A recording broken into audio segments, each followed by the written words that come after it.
Haleluya, salam damai sejahtera, saudara-saudari. Selamat pagi.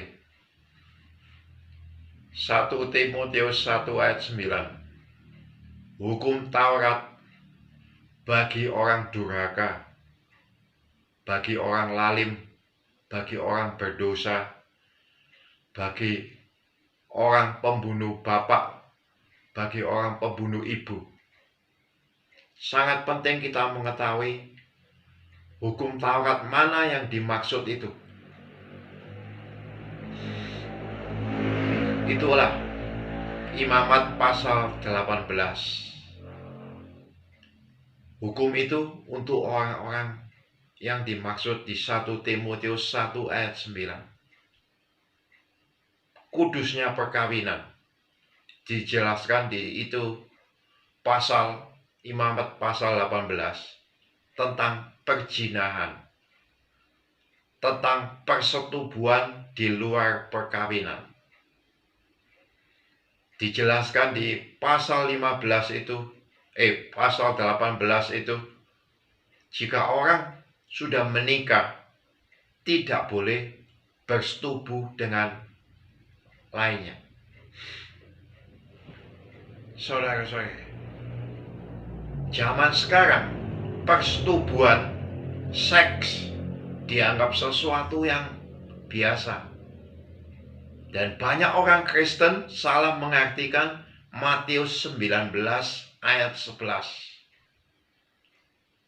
Salah mengartikan jadinya tidak kawin dan bersetubuh tanpa perkawinan.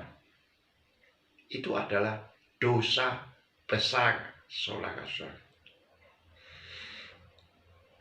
Jika sudah melanggar itu hukum persetubuhan tanpa perkawinan, jangan sekali-sekali maju ke mimbar.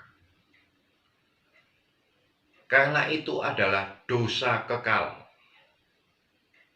Bisa-bisa langsung akan mati di mimbar. Ayo saudara-saudari, mungkin saya menjelaskan itu sesuatu yang aneh, bukan yang aneh. Kejadian banyak. Banyak orang pelayanan maju ke mimbar, tahu-tahu mati. Oh, diterima dengan Tuhan. Jangan salah. Sekali-sekali jangan salah. Itu karena perzinahan di luar perkawinan. Tidak kawin, tapi bersetubuh melakukan seks. Salah mengartikan Matius pasal 19 ayat 11. Lihat, Tuhan Yesus memberi contoh.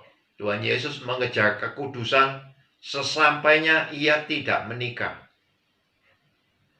Ayo, saudara-saudara. Tidak menikah, jangan melakukan persetubuhan. Jadi jangan keliru mengartikan Matius pasal 19 ayat 11. Jadi hukum yang disebut untuk orang berdosa itu adalah Imamat pasal 18, kudusnya perkawinan.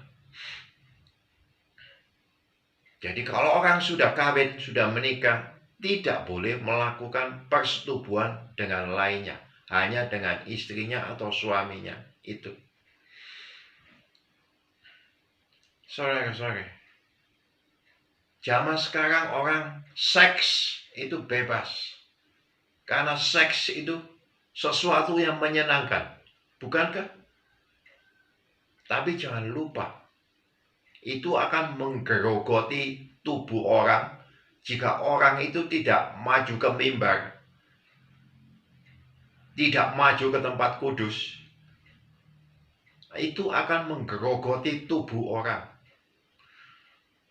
Ayo saudara, sadar dan salah, jangan salah mengartikan Matius pasal 19 ayat 11. Ayo mengejar kekudusan. Oleh sebab itu, 4 makhluk penuh mata hanyalah kudusnya hidup Imamat pasal 19 sampai ke 22. 4 makhluk, 4 pasal penuh dengan mata kerohanian yang mengajarkan kita supaya kita bersih dari dosa. Ayo saudara-saudari, untuk mengetahui itu semua, semangat mempunyai roh kebenaran yang diutus oleh Tuhan Yesus.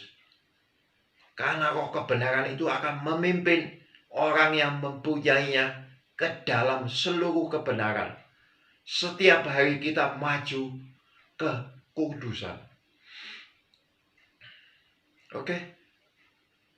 Jadi jangan bosan-bosan menghafal mazmur pujian syukur. Jangan anggap remeh itu mazmur pujian syukur. Karena itu pujian dari anak tunggal Yahweh Bapa, yaitu Tuhan Yesus. Ayo saudara-saudara, jangan menganggap remeh firman yang dikatakan oleh Tuhan Yesus pada mula pertama. Karena kata-kata itu, firman itu sangat diingini oleh Yahweh Bapa. Dan kata-kata itu menguduskan orang yang mempunyainya. Memimpin orang yang mempunyainya ke dalam seluruh kebenaran. Semangat mempunyainya. Jangan salah mengartikan Matius pasal 19 ayat 11. Tuhan Yesus memberkati selalu. Immanuel.